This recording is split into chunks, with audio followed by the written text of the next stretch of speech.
In this video, we're going to cover my arsenal on the present day, what airsoft replicas I have left, and I'm going to give a little story on each one. I started doing something like this with E-Rock at Trifecta Airsoft, but I want to go through some of it. It's probably going to be multiple parts because there is a lot of stuff to go over. So let's get into it. Okay, we're going to start off right at the top here, and as you can see, this is the link to my arsenal.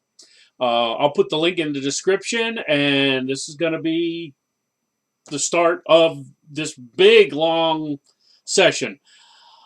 Let's start with the sniper rifles. First one that we have is the Lancer Tactical LT 20B M82. It's got all kind of names. Basically, it looks like the 50 caliber, but it's a spring sniper rifle, and it takes AEG springs. The problem is, out of the box, this thing was shooting about 350 with 2.0s. Okay, I put a little bit better spring in it. I changed out the handle. I got it shooting about 375, 380 with 2.0s, and that's it. Anything harder than that, you just can't pull it back. It has a little nub sticking out, and I actually put an extended handle on it so you got a better grip. I have since cut the barrel off. And the reason I cut the barrel off is it used to end about 3/4 of the way up the barrel. So I cut the barrel off and moved it so it's right to the end, and I left it together. What I had to do before to put it in the case, I had to take it all apart. I had to take the barrel assembly out, and every time you keep moving out the hop up, you have to readjust the hop up, and it was a real pain in the butt. Now I got it in there. I did a top dead center mod. Now I can adjust the hop up while it's in the gun, and I have it set up. The thing of it is, I didn't get that much more FPS out of it, and it is very inaccurate. It's a conversation piece when I bring it out to the field, but everybody can outshoot me. It is not accurate. It's not consistent with FPS going the range of 10 FPS between shots. So it is really not something that I want to use on a regular basis. So next one we're going to go to is the SAR-10. It is a clone of a VSR-10. As you can tell right here, that's what it looks like. Out of the box, this thing was shooting 600 FPS with 2.0s. Way too hot for any field. So what I did, I said, how can I get that down without making it too bad? I got a whiteboard barrel for it, put it in there. Bang, knocked it down to about 550 with 2.0s. I said, okay, now we're getting somewhere. I put a silencer on it that was hollow, so it would give you that Magnus effect where a BB comes out, the air goes around it and slows it down as it's coming out. Knocked it right down to just barely 500 FPS. The problem is, it is so inconsistent. The first couple of shots are really good, but the next couple of shots as the CO2 goes out are drop right down. Now the big thing with this, to put the CO2 in, you pull a pin down below the trigger assembly, you pull out the bolt, unscrew the bolt, put your CO2 in, put it back together, put it back on. It's a bit of a pain in the ass. I actually used it at a game, and you'd get like 5-6 shots that were decent, and then the rest of your shots were horrible. It does take VSR-10 mags, but that's where it stops. The hop-up is proprietary. Everything else is proprietary on this. I had a guy who wanted to buy this. I can't in good conscience sell this unless somebody wants just an unusual weapon to mess around with. Now this one, I got this because I actually have the pistol version of this. Okay. The pistol version I have is a shorter barrel, but it is the same mechanism, same mags. So I ended up having a whole pile of mags. This gun is extremely light, okay? And the problem is the barrel moves when you pull the trigger. It's a double action trigger, but the barrel seems to move with the hop up every time you shoot. Now with 2.8s, I was hitting 150 feet, not bad. I HBA tapped these mags, which made it more consistent, but it really didn't fulfill a niche because you got the tank on. I had to have the pressure up, way up, and the most it could lift was 2/8. I put anything heavier than that, and they were just dive bombing at like 100 feet. So it's a fun weapon if you have short distances. I always thought about having this, crank it way down, and then run 2.5s in it and make it like a CQB type sniper rifle. But the bags are single stack, and they only hold 19 rounds. That was another negative on it as well. A lot of fun to shoot, though, but you have to carry like 5-6 mags with you to get it to go. Excuse me.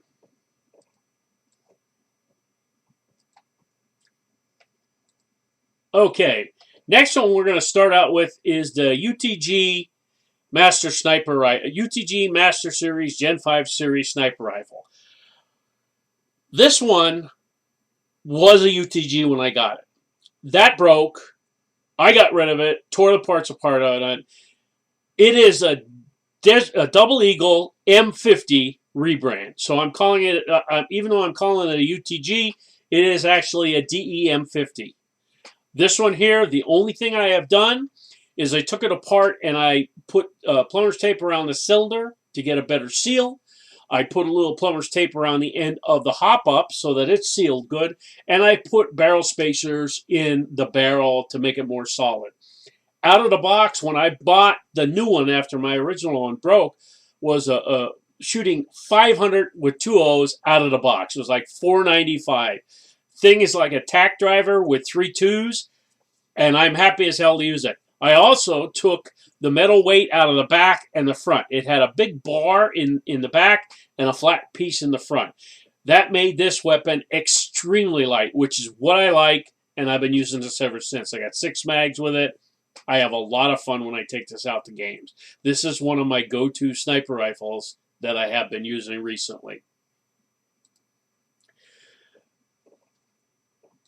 This one, it looks like a VSR-10 clone, but it is nothing like it. This has a 5-round magazine. Loads in the bottom, 5 shells. It is a shell ejecting rifle. It does have a long clip that holds 25 rounds that you can put on the side, and it sort of feeds into the hop up in the front.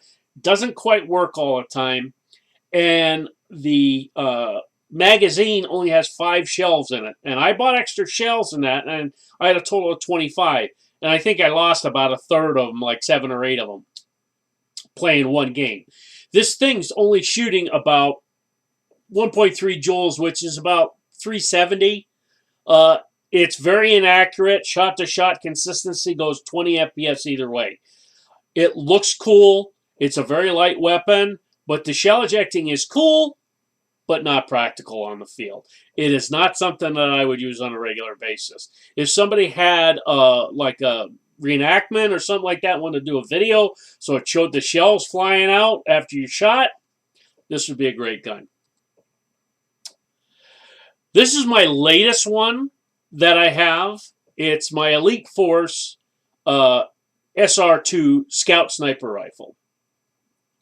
Now, this is showing a scope on there, but I have since got rid of that. What I did on this particular rifle, I took it apart because I wanted to do one mod on it. They say to take out the cocked indicator because it has problems. Well, when I took it apart, I took the cock indicator out, and while I was there, I put plumber's tape on the cylinder, plumber's tape around the hop-up. I put a new bucking in, same barrel, new bucking, and I made sure that the spacers, the spacers were tight into one spot. Put it all back together. This thing is like a laser going out there with 3 2s. It does shoot very low. It is under 186 joules. I think it's like 175 or something like that. So it is a compound sniper. I can use this in a CQB setting. And then for that effect, I have actually taken the scope off and put a hollow red dot sight on it with a bigger standoff, and it works flawlessly. I can acquisition a target really quick and have a lot of fun. This is also a very light weapon. I have 2 mags for it, 145 round, 155 round, so 100 rounds, which is going to be plenty because my other sniper has 120 rounds, so only 20 more. It's going to be fun. I'll be using this in the upcoming weeks. So this is one of my other go-to rifles. When I go somewhere, I bring the 2 sniper rifles. we're going to move down to a section called support guns. Now, even though these are listed as support guns, these are emplacement weapons that I don't take out anywhere. They are supposed to be set in one specific thing, one specific spot, and never moved. But I have since made them carry weapons. We're going to start at the bottom and work our way up. Okay? Or no, I'm sorry. I'm looking at emplacement guns and saying the wrong thing. Support guns are like your LMG type things. They're ones that just put a lot of fire down range, and they're movable. The emplacement guns are ones that sit. So we're going to start off with our FN. It's an FN30, and I put the K on the end there because it is a specific weapon for me. It actually has the pistol grip on the side, which, if you wait a second, I'm going to move myself over to the other side. As you can see, it has the pistol grip on the back with a pull trigger. And it has the bullets like hanging out here on the left side. And I have the box mag on the right side. And I was told, oh, that's not accurate. It's supposed to be on the left side. But when you're carrying this, I have it on my right side. It's against my stomach. If I had the box mag right there, it would actually be in the way. I always thought about moving it to the other side, and it wouldn't really be that hard to do. There is holders for it on either side, but I actually run it on the right side. This is Polar Star. It was done up by Rudy at Bingo Airsoft. I run this at 340 FPS with 2.5s and 11 rounds per second. I like to get that pop, pop, pop, pop, pop sound when it shoots. I have since put a different end on it. That's a flat end that the barrel comes right to. I have since put another end on it that gives me a little bit of an amplifier that gives it a more of a lower sounded pop when it shoots. Really good weapon. I have had a lot of people want to buy this off me, but this is something that I'm not selling. I can't even begin to say in the near future or whenever. Okay, I'm going to move myself back over to this side again. We're going to go with the next one. This is one of the first weapons that I bought. It is the TT-33. Or, I'm sorry. I'm screwing up. It is T3 30 caliber. I don't know what the hell I'm thinking here right now, but anyway, this is the gun that Arnold Schwarzenegger had in Terminator 3 when he broke out of the mausoleum carrying the coffin on his shoulder with John Connor in it. This is the exact replica of it. This was done by a guy in California called Killbucket, who modeled this replica after the one that Arnold Schwarzenegger had. It is a 5,000 round drum mag, M14 base gearbox with a 510 millimeter barrel in there. It's not very accurate, only shoots about 300 FPS with 2.5s. It is very slow. It's about a 12 rate of fire, but it is just so intimidating when it starts shooting. A lot of fun with this, and like I said, this is one of the first weapons that I bought. Going to be a long time till I ever get rid of this one. I have a lot of people asking to buy this one off me too. Now, this one has gone through a couple of changes. It's called a micro gun. This originally had rotating barrels here that I took off because the mechanism that would hold it screwed up, and it wouldn't rotate. After a while, they're just sitting there. So I put a solid barrel on it. This has two big long cylinders on either side.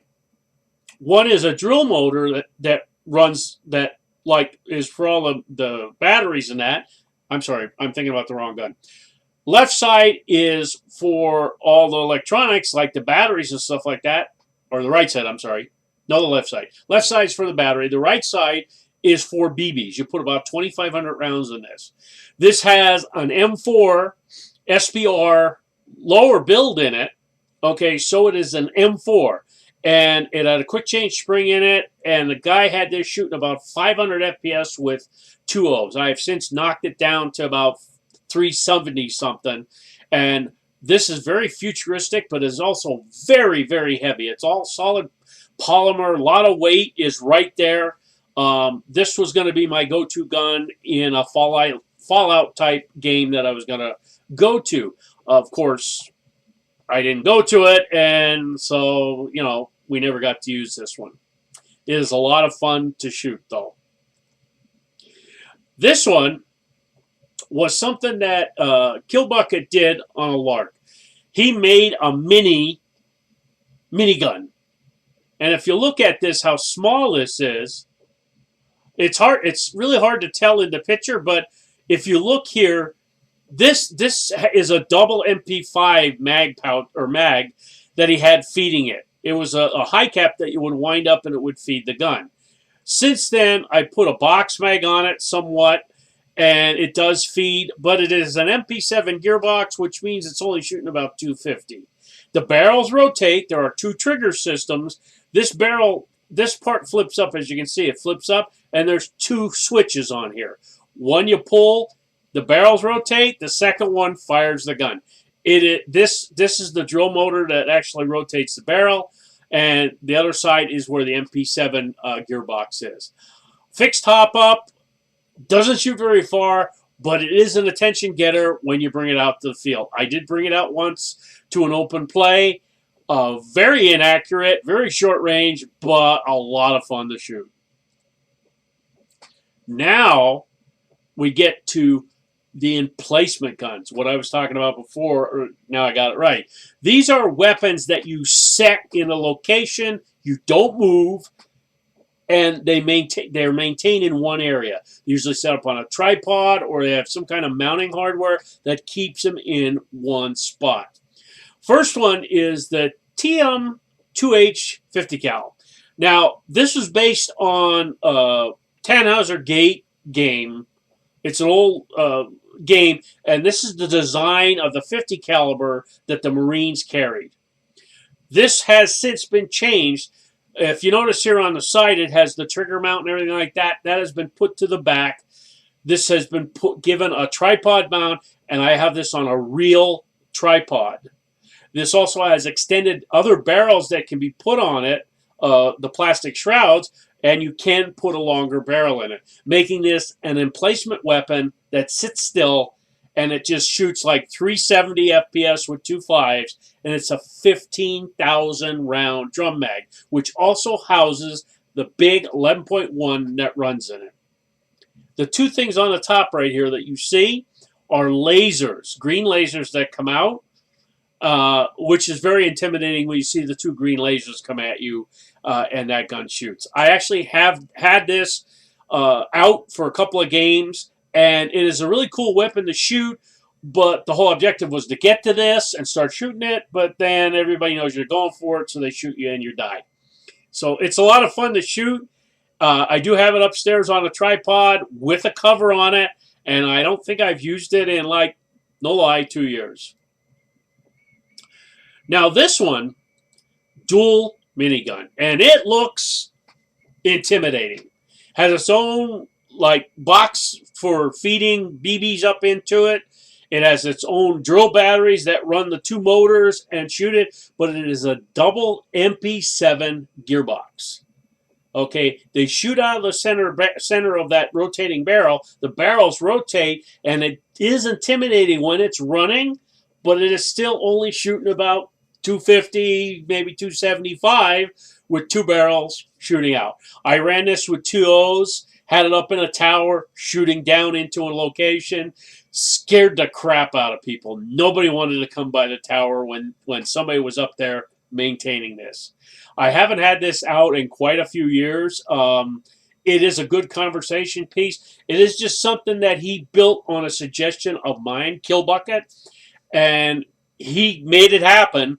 And he weathered stuff, and he took such a such a lot of time figuring out how stuff should look, and he used this design making other rotating barrel weapons later in the future. We're going to move on to the M4 variants, and this, to say the least, this first one here. I call it the Dizzy Special. It is an LPEG.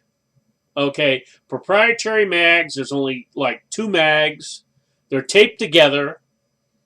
It's an LPEG shooting about 200 FPS. But this is the first gun that a teammate of mine had that passed away.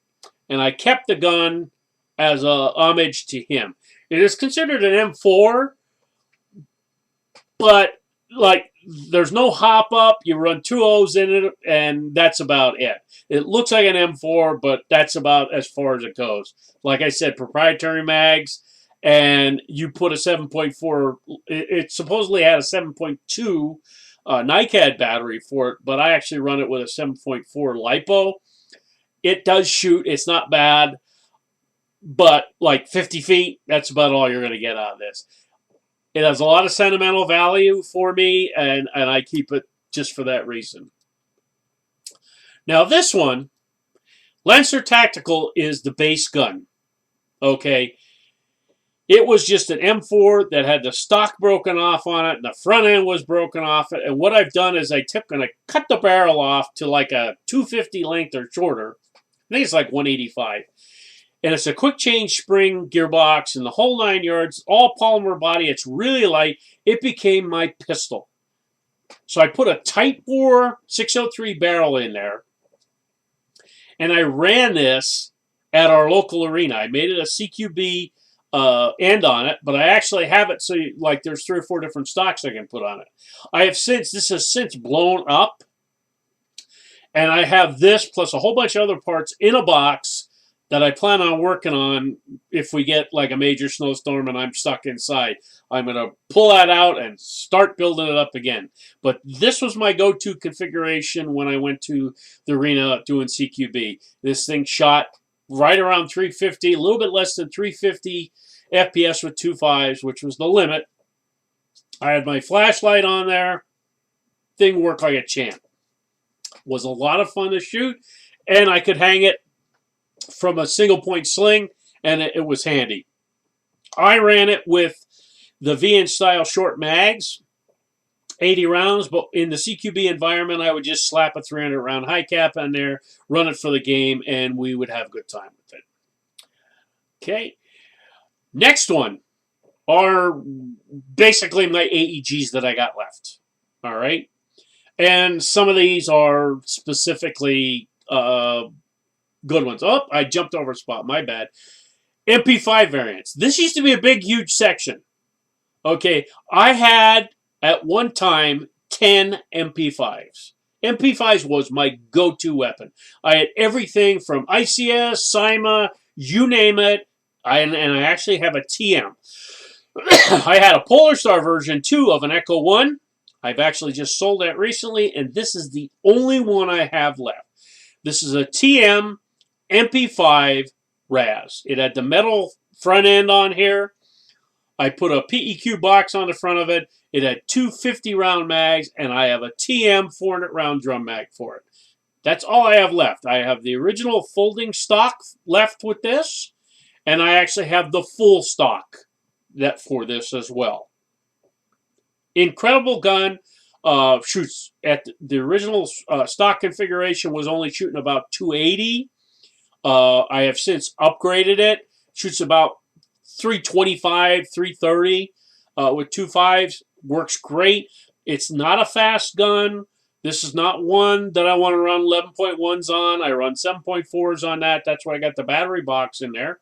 I put the 7.4s in there, and it runs flawlessly. But this is one of my first weapons, the first top 5 that I got, and I don't think I'm going to sell this for a long time unless somebody comes up with the right amount of money, and then I'll sell it and say, hey, here you go, knock yourself out. You can have a TMMP5.